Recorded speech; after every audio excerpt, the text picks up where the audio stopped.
Hi, guys. We're on chapter 4. It's called More Surprises. Suddenly, it hit Basil. Listen for the machinery, he whispered. So when it's loud, we need to go the other way. These people are operating the machines. They crept away from the sounds of the factory, putting their ears to any door before opening it. That must be his sound, Louise whispered. Von Rottweil's sound. It's so heavy, like hatred. We don't have sounds like that in Helios. Each time they came to a door, they opened it just enough to peek through the crack. It was a slow process, and they were running out of time. When they pushed open the 5th door, bright light burst through. Yes! At the end of a long hallway was an open door, leading outside to daylight.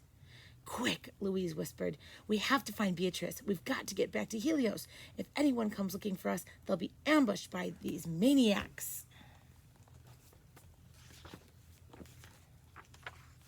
With that, they ran down the hall and out into the woods. Right away, Basil recognized the path leading back to the bay. Let's head in that direction. Maybe Beatrice is hidden down there. As the two disappeared into the thick trees, high above them, a dim yellow light glowed from a window in the ominous house.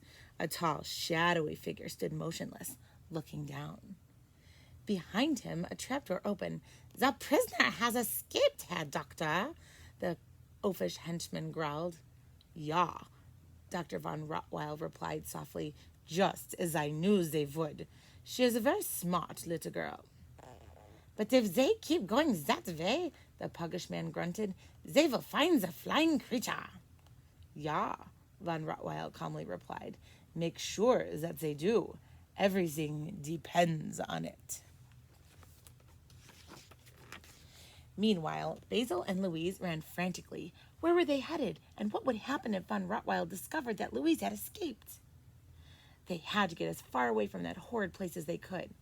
We've got to find Beatrice, Louise cried, her voice quivering. She feared the worst. Who knew what von Rottweil might have done to her beloved pteranodon? Suddenly, Basil stopped in his tracks. There, in a clearing just ahead, was Beatrice. She had been tethered to keep her quiet and grounded. They've tied her beak, cried Louise. A pteranodon's screech can be heard for miles. We've got to untie her, but try to keep her quiet. Basil watched with fascination as Louise untied her loyal friend. Wow, Basil said excitedly. What a stroke of luck. Then, pondering his ordinary life, he realized something extraordinary.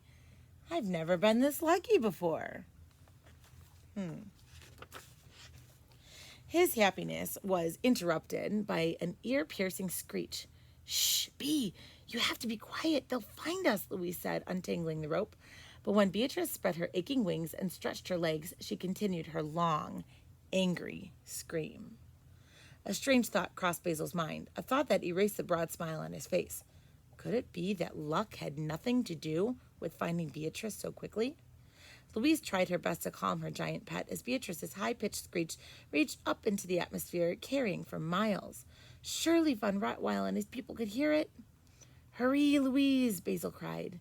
But it wasn't just von Rottweil who could hear it. Remember this guy?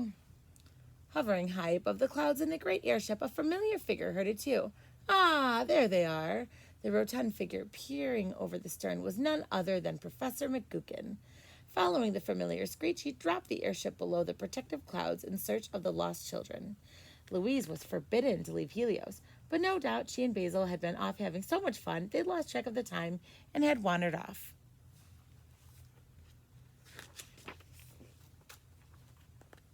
From his tower, von Rottweil continued to watch the skies through his powerful telescope.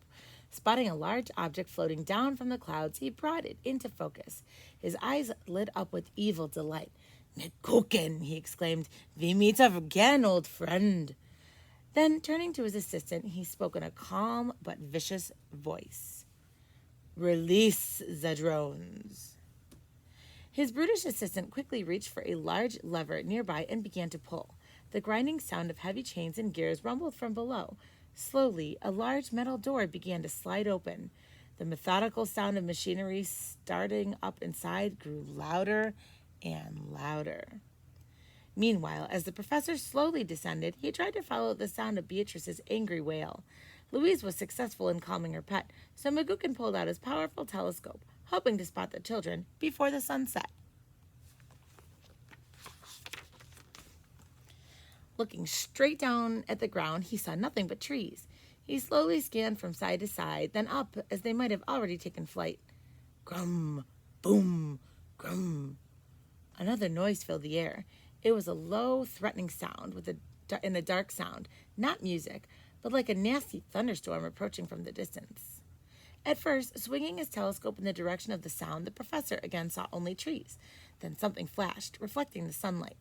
More flashes appeared, faster and faster. Was it something to do with the children? The professor lowered his ship and steered toward the flashing lights. When he lifted his telescope again, he could make out a house, a very large house, with a tower. He glided in closer for a better look. Focusing on the tower, the professor spotted someone standing in the window, a shadowy figure, with a familiar look. No, it can't be. The professor's jovial manner vanished.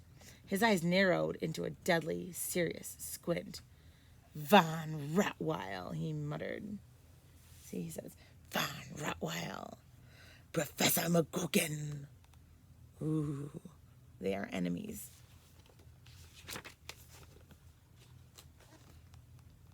Von Rottweil walked out to the balcony of the tower.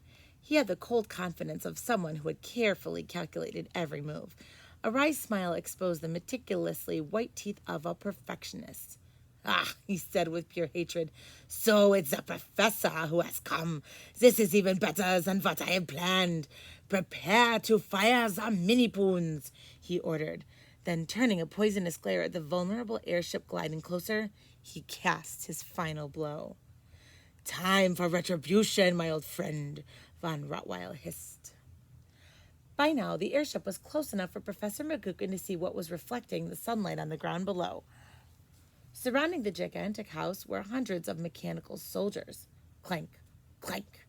More poured out of the huge factory doors. Click. In unison, the heads of the soldiers turned up. Every eye sensor pointed directly at the airship. Chick, chick. Their arms began to lift. Each robot rested on a platform that rotated in any direction, built like a modern-day tank. Each soldier's arm was actually a cannon, and every cannon was loaded with a miniature harpoon, or mini-poon. The momentum of the airship was bringing it closer and lower. The professor, seeing the cannons rising, turned the wheel hard. Quickly, he began to throw everything he could overboard. If he made the ship lighter, it would rise faster, because he has to escape. The great ship creaked and groaned. The propellers spun faster and faster. Moments later, another sound filled the air. Thump. Then, thump, thump, thump. The professor didn't need to look. He knew what it was. With all his might, he continued to turn the wheel. Soon he heard a whistling sound. It wasn't the sound he most feared. In fact, the whistling brought a little smile to his face as he watched several mini-poons sail under the bow of the ship. But his smile disappeared quickly. This was only the first round of mini-poon shots. It wouldn't be long before mechanical soldiers got their bearings. They'd be adjusting their sights, so he had to keep the ship moving. Fire the next volley, Von Rottweil ordered, but keep the aim low. I don't want the balloon punctured. As the ship made another hard turn, more robots were poised and ready. Boom, boom, boom, boom, boom, boom, boom, boom. The first few mini-poons still whistled past, just below the hull. That's the bottom of the boat. Then the professor heard the sickening sound he had been dreading. Thunk. And then another. Thunk. And another and another and another. Thunk, thunk, thunk, thunk, thunk. Mini-poons were striking the hull. The ropes attached to them tightened up, stopping the ship's movement. The professor could not pull away. Grabbing a hatchet, Magookin leaned over the rail. He held on to one of the ropes holding the balloon as he swung at the mini-poons. Could he break them before the ship was reeled in? He chopped off the first two with ease. The third was barely within reach, and he took a few swipes before breaking that one off as well. Now the strain of the ship was on his side as the ropes were on the last two mini-poons began to stretch. Pop! One of them snapped. The ship suddenly lurched. Professor Magookin almost lost his grip. He had to get back in the ship.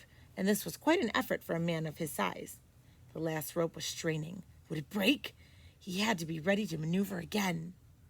Thunk, thunk. The awful sound of Minnie-Poon striking the hull was back. Once more, the professor grabbed the hatchet. He looked over the bow. No Minnie-Poons. Over the stern. No Minnie-Poons. He leaned over further.